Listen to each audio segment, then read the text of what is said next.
Muy bien, muy buenos días, queridos hermanos.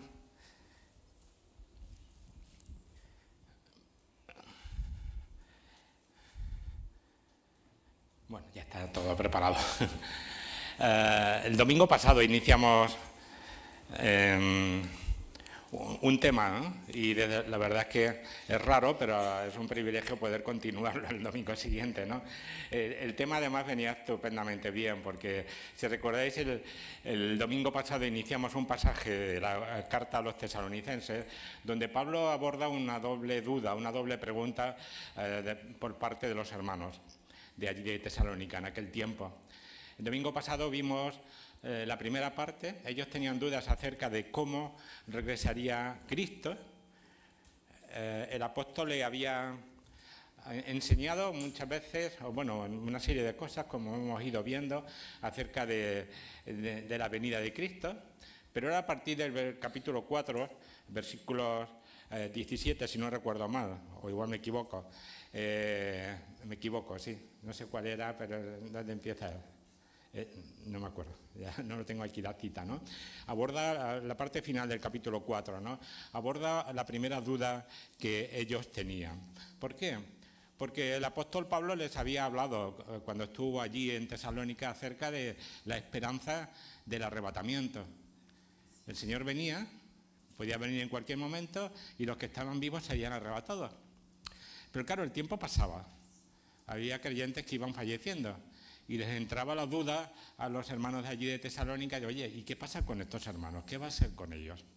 ¿Acaso no van a resucitar? ¿Acaso el que mueran es señal de que realmente no han creído en el Señor Jesús? El apóstol Pablo aborda esta cuestión y les tranquiliza, porque les dice que cuando el Señor venga, vendrá con imparcialidad para todos los creyentes. Nadie tendrá preferencia unos sobre otros. Y les dice que aquellos que hayan muerto en Cristo resucitarán primero. Y luego los que estén vivos serán arrebatados para estar así siempre con el Señor. Pero, como decía, ellos tenían un segundo motivo de preocupación. El tiempo pasaba, el Señor no venía y se preguntaban y decían, bueno, ¿pero cuándo va a venir el Señor? Querían saber cuándo ocurriría este evento, en qué tiempo concreto se produciría. Y Pablo le contesta con los versículos que vamos a leer esta mañana, capítulo 5, de los versículos del 1 al 11, que os propongo que vayamos leyendo. Dice así la palabra del Señor. Pero acerca de los tiempos y de las ocasiones, no tenéis necesidad, hermanos, de que yo os escriba. Porque vosotros sabéis perfectamente que el día del Señor vendrá así como un ladrón en la noche, que cuando digan paz y prosperidad, entonces vendrá sobre ellos destrucción repentina, como los dolores de la mujer encinta, y no escaparán. Mas vosotros, hermanos, no estéis en tinieblas, para que aquel día os sorprenda como ladrón. Porque todos vosotros sois hijos de luz e hijos del día, no somos de la noche ni de las tinieblas. Por tanto, no durmamos como los demás, sino velemos y seamos sobrios. Pues los que duermen, de noche duermen, y los que se embriagan, de noche se embriagan. Pero nosotros, que somos del día, seamos sobrios, habiéndonos vestidos con la coraza de fe y de amor, y con la esperanza de salvación como yelmo. Porque no nos ha puesto Dios para ira, sino para alcanzar salvación por medio de nuestro Señor Jesucristo, quien murió por nosotros para que ya sea que velemos o que durmamos, vivamos juntamente con Él. Por lo cual, animaos unos a otros y edificaos unos a otros, así como lo hacéis. Si hay algo que destaca, ¿no?, en este pasaje que hemos leído, es que el Señor vendrá por sorpresa. Vendrá cuando menos lo esperemos. Vendrá de una forma inesperada. Y Pablo, si hemos estado atentos a la lectura, le dice básicamente tres cosas, ¿no? Lo primero es eso, que vendrá de forma inesperada. Por tanto, ¿qué tenemos que hacer nosotros? Vivir alerta y cumplir fielmente los deberes y responsabilidades como hijos de luz que somos. Y por último, los argumentos que el apóstol Pablo ha dicho en esta carta y en estos versículos y que ahora vamos a ampliar, nos tienen que llenar de ánimo, nos tienen que llenar de edificación. Tenemos que usarlos para animarnos y edificarnos mutuamente. Así que vamos a considerar estas tres cosas principales que hemos esbozado aquí. Primero, el Señor regresará por sorpresa. Pablo empieza esta sección diciendo: pero acerca de los tiempos y de las ocasiones no tenéis necesidad, hermanos, de que yo os escriba. Tiempos y ocasiones tienen que ver con tiempos, son dos palabras griegas que tienen que ver con tiempos. La primera parece que tiene que ver con tiempo exacto, es como si los hermanos de Tesalónica quisieran saber el día exacto que Cristo va a llegar. Y la otra tiene que ver con época, con periodo. No me atrevo a poner ningún ejemplo, ¿no? Pero ellos estaban obsesionados con saber en qué momento exacto volvería Cristo, hasta cuándo tendrían que esperar su venida, cuál sería el momento oportuno para que Cristo regresase a la tierra. Pablo se dirige a ellos de forma afectuosa, llamándoles hermanos, como hemos leído. Pero su respuesta es sorprendente, ¿no? Porque les dice: no tenéis necesidad de que os escriba nada al respecto. Y claro, inmediatamente surge la pregunta: ¿por qué no tiene que añadir nada? ¿Por qué no tiene que enseñarles nada al respecto? Y caben dos respuestas, ¿no? ¿Porque ya lo saben todo? ¿O porque no hay nada que saber? Las dos respuestas probablemente sean ciertas a la vez. ¿Por qué? Porque los misioneros enseñarían, cuando estuvieron allí por 3 semanas con ellos, que la venida del Señor sería inesperada.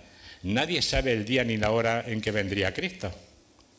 Probablemente les recordarían las palabras del Señor a una pregunta similar de sus discípulos, cuando el Señor les dijo: pero del día y la hora nadie sabe, ni aun los ángeles de los cielos, sino solo mi Padre.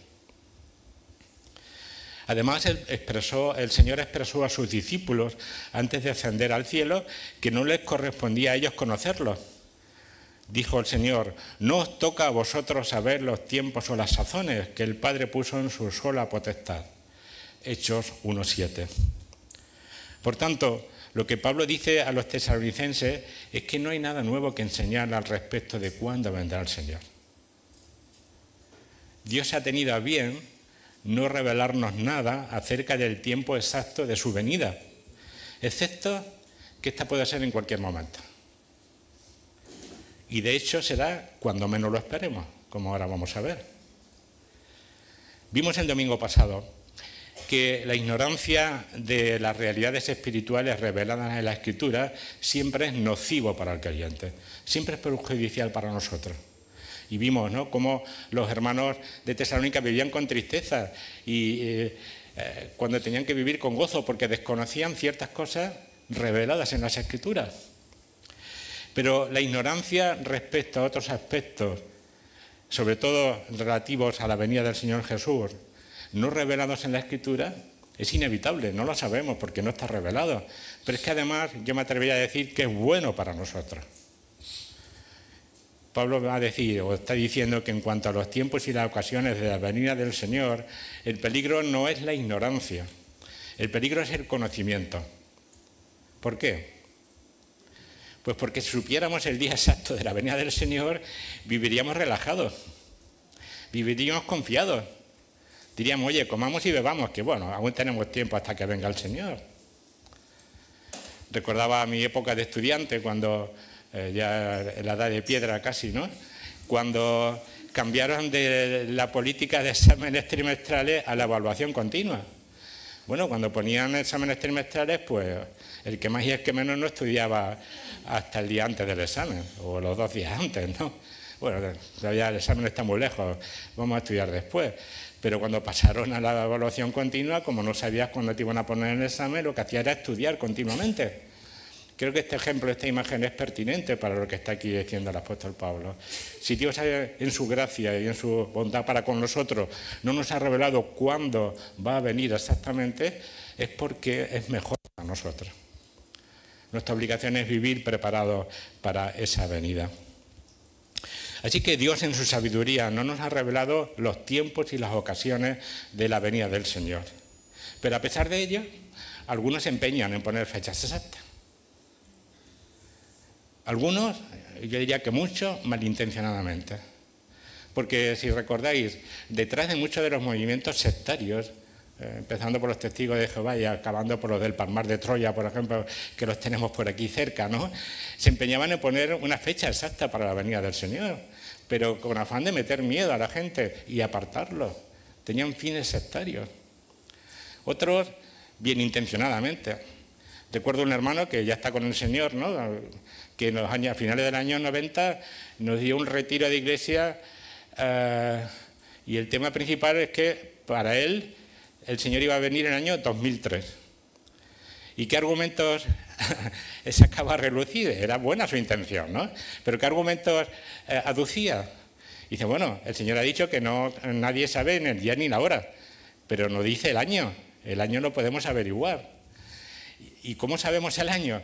Pues porque para el Señor 1000 años es como un día y un día como 1000 años.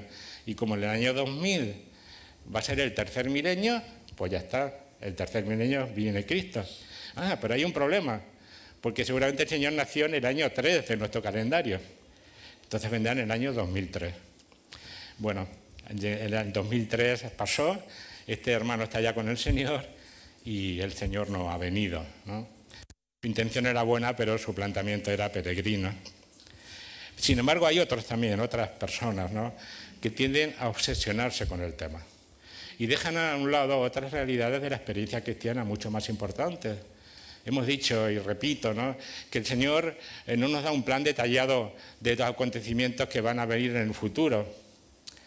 Sobre todo porque lo que importa no son cuándo se van a producir esos acontecimientos, sino que vivamos preparados para cuando esos acontecimientos se produzcan.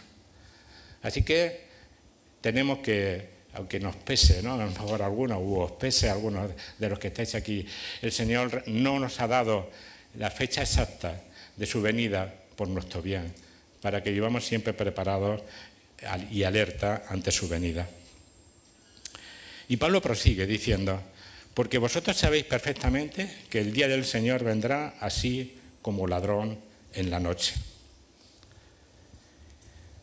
¿Qué es el día del Señor? Fijaros que Pablo no dice que el Señor vendrá, sino vendrá el día del Señor.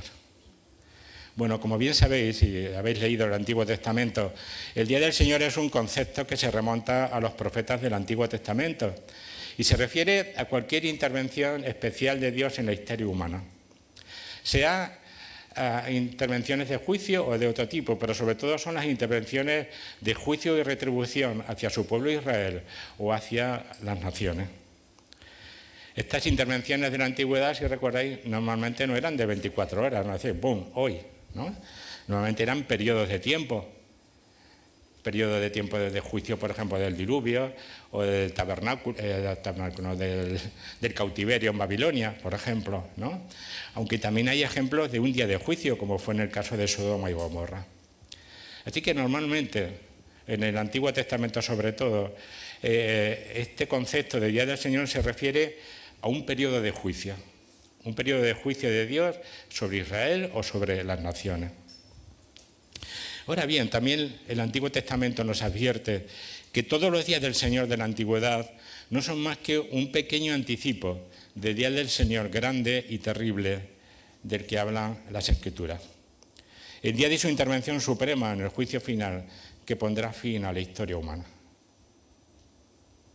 Así que el día del Señor de que habla Pablo no se refiere a un día de juicio, sino que se refiere a un periodo de tiempo en el que Cristo mismo vendrá para juzgar al mundo, poner fin a las injusticias humanas y destruir a los impíos. Así que el día del Señor es un periodo. Y ese periodo de juicio divino incluye una serie de acontecimientos, entre otros, pues la resurrección de los muertos en Cristo, el rapto de la Iglesia, la gran tribulación, la parusia de Cristo, el milenio, el juicio final. Para mí, y un poco en este esquema lo veis, ¿no?, el día del Señor comienza con el arrebatamiento, ese es el acontecimiento previo, ¿no?, para que la ira de Dios se descargue ya sobre el mundo, ¿no?, y acabará con el juicio del gran trono blanco. Y en medio sucederán pues una serie de acontecimientos. Pero pensar, y yo lo tengo muy presente siempre, que no tenemos plena certeza de que el Señor nos haya revelado el 100% de los acontecimientos que van a suceder en el futuro. Y, por supuesto, lo que no hay en ningún sitio de la Escritura, a mi entender, es un plan detallado y cronológico de cuándo se van a producir todos esos acontecimientos. Por tanto, cualquier esquema que pongamos, y para mí este es el que mejor encaja, cualquier esquema que planteemos acerca de los acontecimientos futuros, por lo menos deberíamos de tener el beneficio de la duda, es decir, pensar, bueno, puede ser que haya alguna diferencia respecto a este que yo planteo. Por eso no podemos, o no debemos al menos, defender con dogmatismo y con intransigencia determinados planteamientos, porque, como digo, no tenemos un esquema cronológico en la Escritura de cuándo van a suceder, ni la seguridad de que el 100% de esos acontecimientos esté recogido en la Escritura. Pero vuelvo a decir, esto es secundario. Lo importante es que el Señor vendrá como ladrón en la noche. Y tenemos que estar preparados para esa venida. Los hermanos de Tesalónica sabían perfectamente que el Señor vendría por sorpresa, como ladrón en la noche. Así que no caben discusiones inútiles. Ellos, igual que nosotros, tenían toda la información disponible sobre cuándo iba a regresar el Señor. Y esa información es que no lo sabemos. La metáfora del ladrón en la noche es muy gráfica y muy apropiada, ¿no? El ladrón no nos avisa, oye, voy a ir a robar a tu casa esta noche, ¿no? Normalmente nos pilla de sorpresa, pero lo que sí podemos hacer es adoptar las medidas necesarias para, por lo menos, dificultar la labor de robo del ladrón. Como dueños de nuestra casa estaremos preparados y vigilantes para que la casa no sea robada. Si no actuamos así, cuando el ladrón nos robe, por lo menos tendremos remordimiento. De, oye, joder, si hubiera sido más precavido, a lo mejor el ladrón no hubiera podido robar. Creo que algo así ocurrirá en el Día del Señor, para los que no estén preparados. Primero, vendrá el tremendo impacto de la sorpresa de la venida de Cristo. El Señor vendrá en el momento que no lo esperemos. Por tanto, pillará de sorpresa a todos y será un tremendo impacto. Después tendrán la sensación de impotencia. La manifestación de poder de Jesús, de Dios, será tan manifiesta que sentirán impotencia. Después sentirán remordimientos y lamentaciones por no haber hecho caso a todos aquellos que durante tantos años les hablaron del Evangelio de Salvación.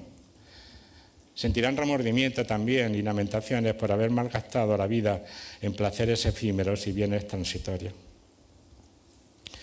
Pero habrá un sentimiento por encima de todos que les dominará: la desesperación de no poder enmendar el terrible error cometido al rechazar el Evangelio de Salvación que tantas veces escucharon. El Señor vendrá como ladrón en la noche. Ahora bien, aunque el día del Señor, o y la hora de la venida del Señor nadie lo sabe, la revelación bíblica no nos deja completamente a oscuras al respecto. Porque en varios pasajes de la Escritura se nos habla de que habrá señales que anunciarán la cercanía del fin. En Mateo 24, seguro que recordáis, cuando Jesús anuncia a sus discípulos la destrucción del templo, sus discípulos le preguntaron al Señor, ¿no? ¿Cuándo serán estas cosas? ¿Qué señal habrá de tu venida y del fin del siglo? A la pregunta sobre qué señal habrá de tu venida, el Señor Jesús le respondió: y será predicado este Evangelio del Reino en todo el mundo para testimonio a todas las naciones, y entonces vendrá el fin. El Señor Jesús asocia el fin del tiempo con la predicación universal del Evangelio. Hay opiniones dispares, ¿no? Pero yo creo que todos estaremos de acuerdo que esto está muy cerca de cumplirse. Hay hermanos que piensan que aquí no se refiere el Señor tanto a que toda criatura haya escuchado el Evangelio, sino a que el Evangelio esté disponible en el lenguaje que entienda cada persona. Me explico, si a mí me anuncian el Evangelio en polaco, pues difícilmente lo voy a entender, ¿no? A lo mejor en otro idioma que domino medianamente, pues lo entendería. Solo lo entenderé si me hablan en español. Hay todavía gente en el mundo que no tienen una porción, siquiera una porción de la palabra de Dios en su idioma materno, por tanto no pueden entender el Evangelio. Pero hay misiones, hay hermanos que se dedican a la traducción de la Escritura, Y hablan, cifras aproximadas, de que solo hay como del orden de 90 millones de personas en todo el mundo, y estamos alrededor más de 8.000 millones de personas en el mundo, solo 90 o 100 millones de personas no disponen de una porción del Evangelio en un idioma que ellos puedan entender. Así que este anuncio, esta profecía del Señor está muy cerca de cumplirse. El apóstol Pedro también dice, oye, el Señor no retarda su promesa, según algunos la tienen por tardanza, sino que es paciente para con todo, no queriendo que ninguno perezca, sino que todos procedan al arrepentimiento.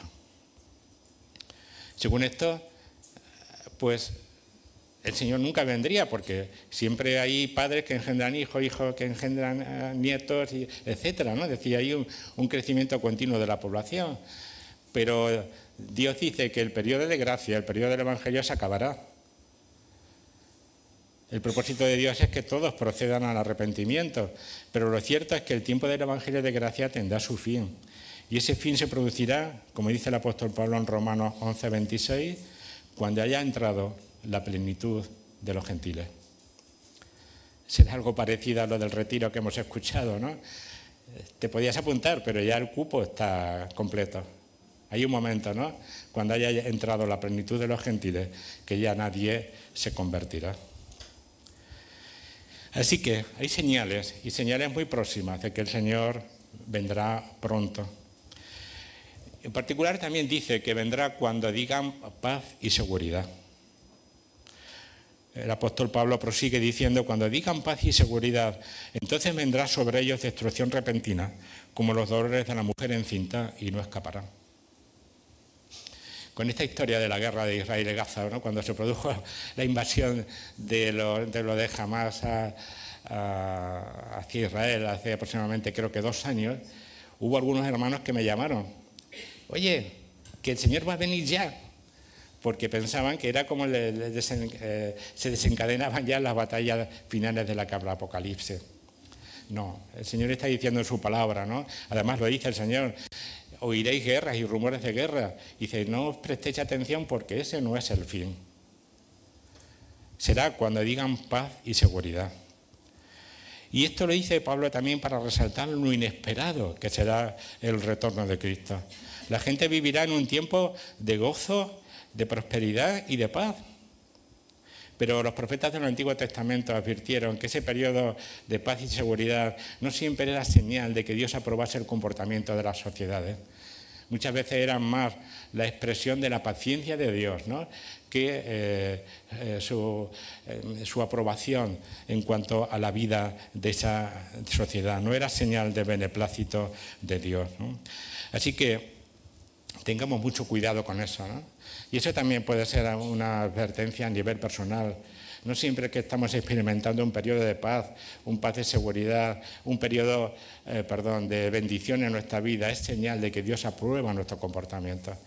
Muchas veces puede ser también señal de la paciencia de Dios más que de su beneplácito.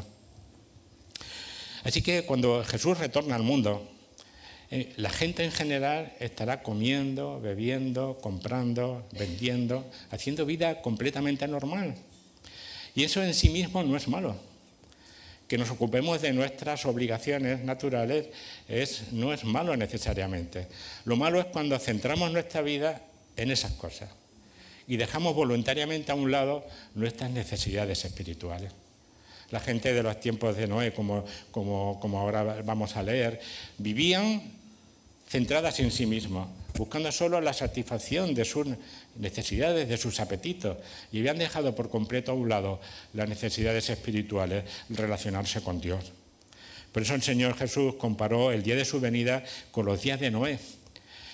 Dice en Lucas 18, 26 y 7, como fue en los días de Noé, así también será en los días del Hijo del Hombre. Comían, bebían, se casaban y se daban en casamiento hasta el día en que entró Noé en el arca y vino el diluvio y los destruyó a todos. Todos hacían vida normal hasta que Noé entró en el arca, Dios cerró la puerta y ya no hubo más posibilidad de salvación. Por tanto, el Señor vendrá como ladrón en la noche. Cuando digan paz y prosperidad, entonces vendrá el Señor también. ¿Cómo vivir preparados para esa venida del Señor? Es lo que nos dice la segunda parte de los versículos que hemos leído. Por eso Pablo prosigue diciendo: mas vosotros, hermanos, no estáis en tinieblas, para que aquel día os sorprenda como ladrón. Pablo decía que sus lectores, en lugar de estar llenos de una vana curiosidad por saber la fecha exacta del regreso de Cristo, antes bien vivan preparándose adecuadamente para su venida, para que el día del Señor no les sorprenda como ladrón. Y la razón de peso es que ellos, nosotros, ojalá podamos decirlo todos, somos hijos de luz y del día, no somos hijos de la noche ni de las tinieblas. Por tanto, dice Pablo, no durmamos como los demás, sino velemos y seamos sobrios. En los versículos que siguen y que hemos leído, Pablo hace una serie de contrastes entre luz y tinieblas, dormir y velar, emborracharse y estar sobrios, con el fin de exhortar a sus lectores a estar siempre alerta y preparados ante la venida del Señor. En contraste con los que duermen, nosotros debemos velar. En contraste con los que se emborrachan, nosotros debemos ser sobrios. Si recordáis, cuando estudiamos el capítulo 1, en realidad el apóstol Pablo está recordando aquí lo que ya les dijo a los tesalonicenses. Las señales de una verdadera conversión eran servir al Dios vivo y verdadero y esperar de los cielos a su Hijo. Esas son las señas de identidad de cualquier discípulo de Cristo, de cualquiera que haya aceptado a Jesús como su Señor y Salvador. Y Pablo ahora le dice que deben de velar y estar sobrios. Velar significa vivir en la permanente expectativa de que Cristo puede volver hoy mismo. Y estar sobrio se corresponde con una vida de servicio fiel al Señor. Lo que implica en ese servicio dedicación, esfuerzo y pleno uso de toda nuestra vida. Por supuesto que estas dos cosas son inseparables. Si hemos de estar alerta es porque el retorno de Cristo es inminente. Y la conciencia de tener que darle cuenta a Dios de qué hemos hecho de nuestra vida nos lleva a vivir santamente y ser sobrios. Este mismo pensamiento lo expresa el apóstol Juan en 1 de Juan 3:3.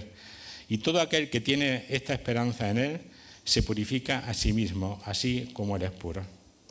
Por tanto, la esperanza del pronto retorno de Cristo debe ser un fuerte estímulo para nosotros al comportamiento sano, pero también a mantenernos en el servicio activo al Señor. Ahora, ¿cómo vivir como hijos de luz en un mundo dominado por las tinieblas? ¿Cómo permanecer vigilantes y sobrios en un mundo que se caracteriza por el adormecimiento y la embriaguez? No, embriaguez no me refiero a las borracheras, ¿no? Sino a esa pérdida de control personal, ¿no? El peligro de la embriaguez, entre otras cosas, no está en eso, ¿no? En que pierdes el conocimiento, pierdes el dominio de ti mismo. La respuesta de Pablo es que ya tenemos a nuestra disposición la vestimenta adecuada para conseguirla. La palabra velar tiene connotaciones militares. Y es probable que Pablo tuviera en mente la imagen de un centinela cuando habla de velar. Ser centinela en el ejército es algo muy serio. No sé si aquí hay algún militar, pero creo que hay unos cuantos que hicimos la mili, porque también nos tocó en su momento, ¿no? Y de las cosas más comprometidas que había que hacer en la mili era estar de guardia. Y cuando te tocaba hacer guardia, en particular en el polvorín, pues pasabas como 2 horas bastante inquietos, ¿no? A mí me tocó en una época en que había amenaza terrorista, ¿no? y estaba en Madrid haciendo la mili, ¿no? Y claro, las 2 horas que yo pasaba allí en el polvorín de noche, pues era un tiempo de tensión, ¿no? Pero no solo era eso, sino que ibas con el equipamiento adecuado para hacer frente a cualquier amenaza. No te mandaban a hacer guardia con el palo de la escoba, ¿eh? Te mandaban con el fusil de asalto y le ponías el cartucho de las balas porque podía venir alguien realmente a liquidarte, ¿no? Porque venían a asaltar el polvorín. Así que una imagen parecida a lo que encontramos aquí, ¿no? Si los creyentes queremos vivir en medio de la oscuridad que nos rodea, vivir velando, tenemos que ponernos la armadura o las partes de la armadura que vamos a ver aquí que el Señor en su gracia nos da. Por ello Pablo añade, habiéndonos vestido con la coraza de fe y de amor y con la esperanza de salvación como yelmo. Si queremos velar fielmente y mantenernos alerta como centinelas, debemos ponernos estas dos piezas de la armadura de Dios que cita Pablo. Pero notad algo importante. Notad que dice habiéndonos vestido. No dice que debemos de vestirnos con estas piezas. Por tanto, no se trata de una obligación nueva que como creyentes debamos satisfacer, sino que Dios en su gracia, desde el momento en que nos convertimos, ya nos da estas dos piezas de la armadura para que podamos vivir sobrios y vigilantes en nuestra vida como creyentes. Esta armadura, como digo, que ya vestimos, si nuestra conversión ha sido auténtica, nos prepara para vivir siempre alerta, siempre esperando con sobriedad el retorno de Cristo. Dios nos llama a ser vigilantes. Dios nos da todas las piezas necesarias para que nuestra vigilancia sea efectiva. Qué vergüenza sería, ¿no?, que el Señor regresase y nos hallase dormidos o embriagados en nuestro puesto de guardia. Vamos a ver brevemente las dos piezas de la armadura. Notad que son piezas defensivas y las dos protegen zonas vitales del cuerpo. La coraza protegía todo el pecho. El yelmo o el casco protegía la cabeza. Notad también que Pablo habla de la coraza de fe y de amor. Primero, lo que nos protege de los dardos del maligno, de los dardos de la incredulidad, es la fe. Lo que hemos hecho referencia en la primera parte del culto. La fe se refiere aquí a lo que creemos, a la base de nuestra fe, a nuestro conocimiento de Dios y sus promesas, a la verdadera confianza que tenemos todos los hijos de Dios de que nuestros pecados han sido perdonados porque Cristo murió en la cruz en nuestro lugar. Creemos que Cristo murió y resucitó para nuestra santificación, para nuestra justificación. Esa es la base de nuestra fe y esa es la coraza que protege nuestro corazón en primer lugar. Pero notad que dice también coraza de fe y de amor. ¿Por qué?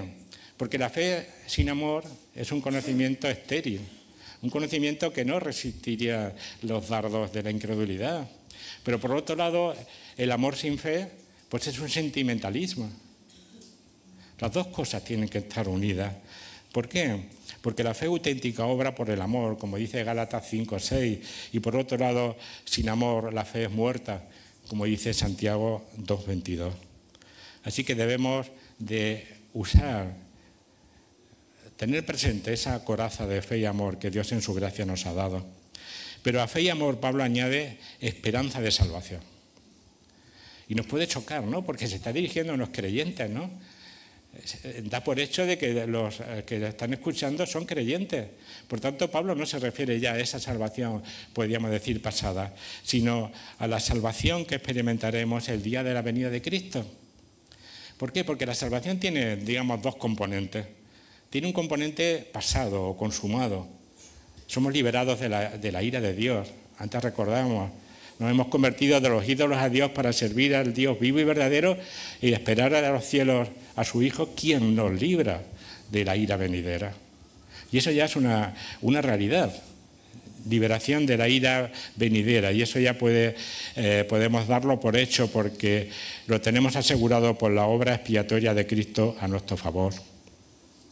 Pero también tiene un componente escatológico. Hay muchas cosas que Dios en su gracia tiene preparados para nosotros y aún no tenemos. La suma de las bendiciones espirituales que Dios conceda a su pueblo sobre la base de la obra redentora de Cristo está por venir. Y vivimos confiados, vivimos en la esperanza de la salvación, vivimos en la esperanza y en la seguridad de un día recibir la herencia completa que Dios en su gracia tiene preparado para nosotros. Así que, igual que la coraza y el yelmo protegían el corazón y la cabeza del guerrero, la coraza de fe y de amor y el yelmo de la esperanza de salvación nos permitirán perseverar fielmente, vivir alerta, vivir preparados ante el inminente regreso de Cristo y a salvo de la seducción del mundo y de las fuerzas de las tinieblas.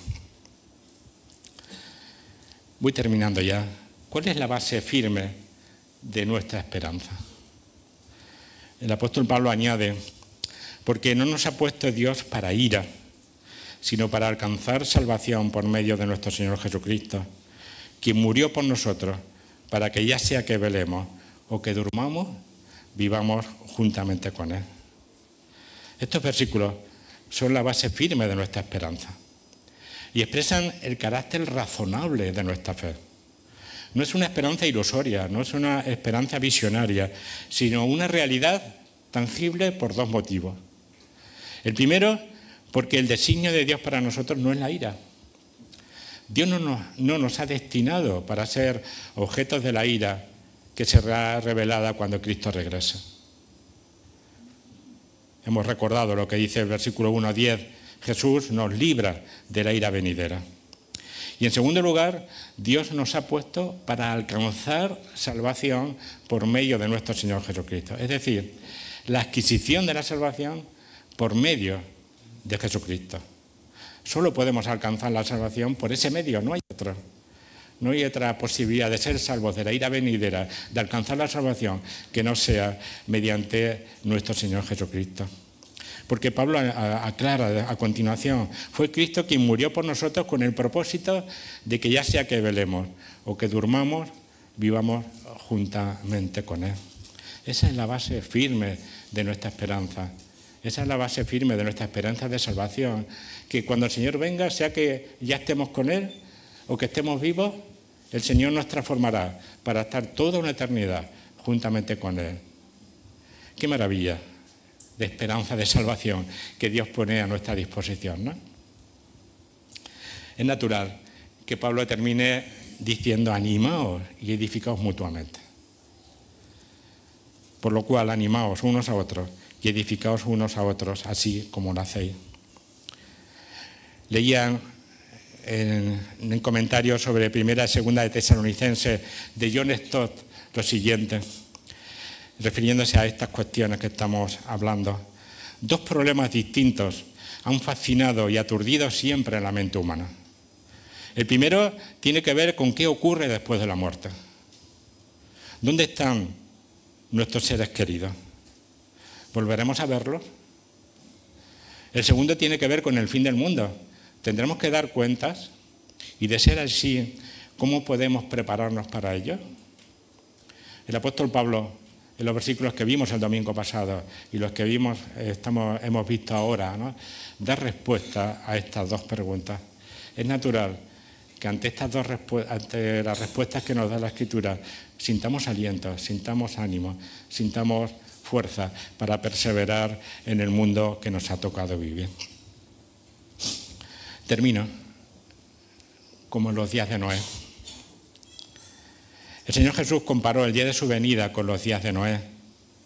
Dios había advertido a la gente de aquel tiempo que iba a descargar su juicio sobre la humanidad. Salvo Noé y su familia, nadie hizo caso. Siguieron comiendo, bebiendo, casándose, dándose en casamiento, haciendo vida normal como si nada pasara. Pero llegó el día en que Noé entró en el arca. Un arca que había estado construyendo durante 120 años como testigo mudo de que el juicio de Dios se aproximaba. Y a continuación, Dios cerró la puerta y nadie pudo entrar a continuación. Y dice la Escritura, o dice el Señor mismo, entonces vino el diluvio y los destruyó a todos. Pero, ¿los destruyó a todos? ¿Qué pensáis? Son palabras del Señor Jesús, es algo muy serio. ¿El diluvio destruyó a todos? No destruyó a todos. Porque Noé y su familia hicieron caso del aviso de Dios. Noé construyó un arca durante 120 años allí, en un desierto, ¿no?, anunciando que el diluvio venía. Nadie hizo caso, salvo Noé y su familia. El diluvio no los destruyó a todos, porque Noé y su familia creyeron en el anuncio de Dios y se refugiaron en el arca que les salvaría de la destrucción repentina. Pablo nos ha recordado que en el futuro sucederá algo similar.